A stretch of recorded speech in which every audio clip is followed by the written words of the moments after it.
राम राम सभी को। आइए मेरे चैनल में है आप सभी का हार्दिक स्वागत है। आइए सुनते हैं सावन की है सोमवार की कथा।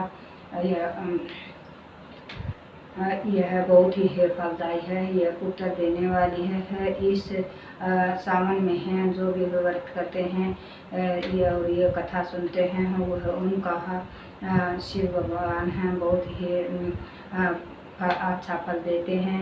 यह पुत्र देने वाली है और सभी मनोकामना है पूर्ण करने वाला व्रत सोमवार व्रत है। ये सुनते हैं सोमवार व्रत सावन व्रत की है सोमवार की कथा।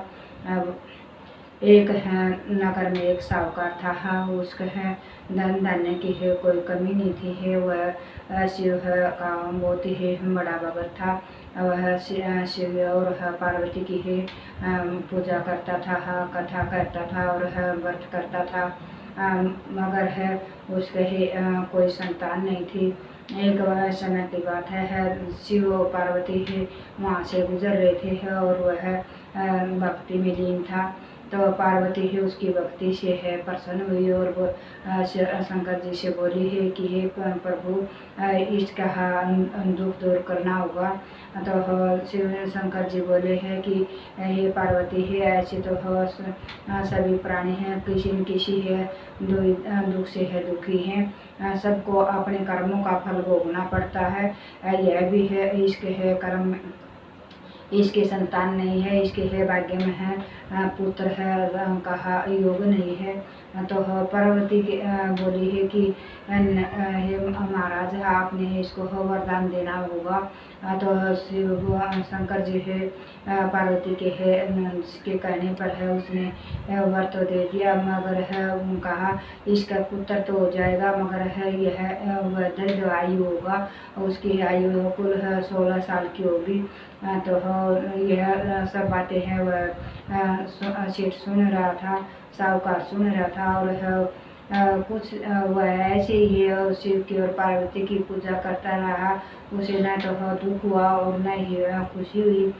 कुछ दिन बाद है उसका पत्नी है गर्भवती होगी, उसको एक पुत्र है की प्राप्ति हुई।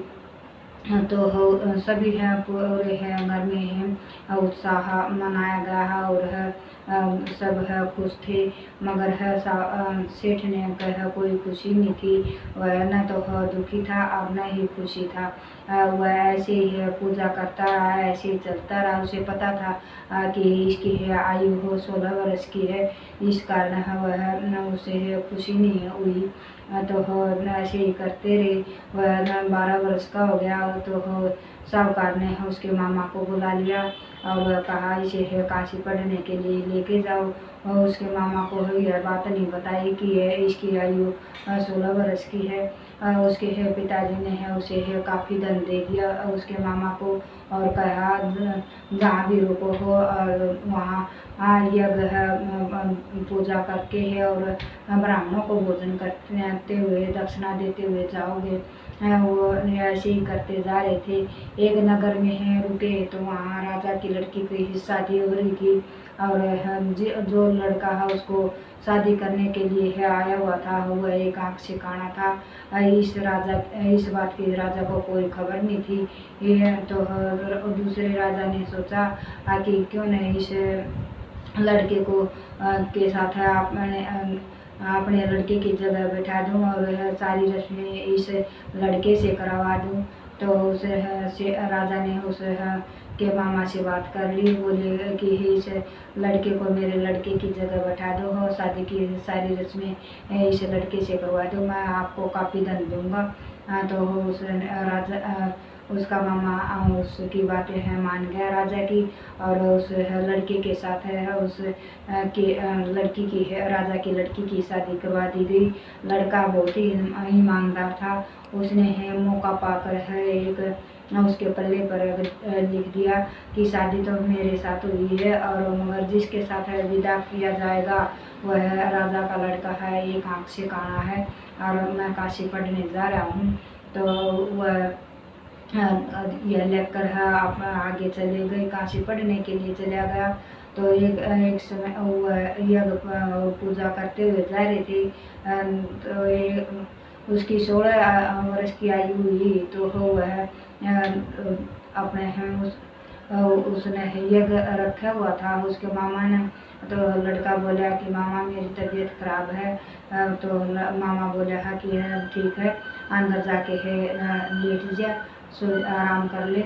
तो वह लड़का अंदर जाके है लेटा है। कुछ देर बाद उसके प्राण पखेरु उड़ गए है, वह गुजर चुका था।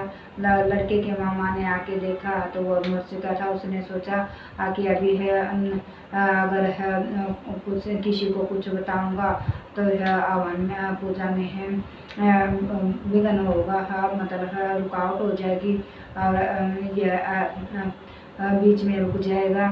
तो इस करके वह चुप रहा और हवन पूरा पूजा पाठ पूरी होने के बाद में है उसका लड़के का मामा रोने पीटने लगा और उसने रोना शुरू कर दिया। तो संयोगवश से है पार्वती और शिव जी है वहाँ से गुजर रहे थे। तो पार्वती बोली है कि हे शिव जी महाराज, ये कौन रो रहा है, मुझसे इसकी विलाप नहीं देखा जा रहा है, क्या बात है। तो शिव जी ने जाकर देखा तो बोला कि 16 साल पहले जो वरदान दिया था लड़के को वो यही लड़का है, इसकी उम्र खत्म हो चुकी है। तो शिव पार्वती बोली है कि नहीं महाराज, आपने है इसे को और लंबी आयु देनी होगी है, नहीं तो इसके माता पिता भी इसके साथ ही मर जाएंगे। तो इसकी लंबी उम्र करो। तो शिव जी बोले नहीं, इसकी उम्र खत्म हो चुकी है। तो पार्वती के हट करने के बाद उसने उसकी लड़के की उम्र बढ़ा दी और लड़का जीवित हो गया। फिर काशी पढ़ने के बाद वो लड़का वापस आने लगा। तो हवन करते हुए आ रहे थे, उसी नगर में रुके और हवन कर रहे थे पूजा पाठ। तो उस राजा ने उस लड़के को पहचान लिया और उसे अपने घर में ले गए और लड़की के साथ उस लड़के के साथ अपनी लड़की को विदा कर दिया। काफ़ी धन दौलत है और रथ है, हाथी घोड़े है, सब है, उसको देकर उस लड़के के साथ विदा किया। तो कुछ नगर के पास जाने के बाद में उसके मामा ने एक दूत को भेजा कि जाओ इसके मम्मी पापा को बोलो कि है आपका लड़का एक शादी करके आ रहा है, काशी पढ़ के है और एक दुल्हन लेके आ रहा है। तो उसने दूत ने जाकर बताया तो वो बहुत खुश हुए। उन्होंने प्रण ले रखा था कि अगर है मेरे लड़के की मृत्यु का समाचार आया तो हम दोनों यही जान दे देंगे। उन्होंने अपने घर में अपने आप को बंद कर रखा था। तो उसकी है आने की खुशी है, समाचार सुना तो वह खुशी से है बहुत खुश हुए और पूरे नगर में है खुश उत्सव मनाया गया। बहुत से ब्राह्मणों को दान दक्षिणा दी गई और अपने बहू कहा और लड़के कहा बहुत ही अच्छे से स्वागत किया, बहुत से प्यार से स्वागत किया गया और सभी ब्राह्मणों को दान दक्षिणा दिए हैं। और हे शिव जी महाराज, ये जैसे उस सेठ और सेठानी को पुत्र का वरदान दिया, ऐसा सबको देना, कहने वाले को, सुनने वाले को हो और कार्य भरने वाले को, सबको हो पुत्र की प्राप्ति का वरदान देना और सबको धन धान्य से है भरपूर करना। जय हो भोले भंडारी, जय हो माता पार्वती, जय हो सच्चे दरबार की।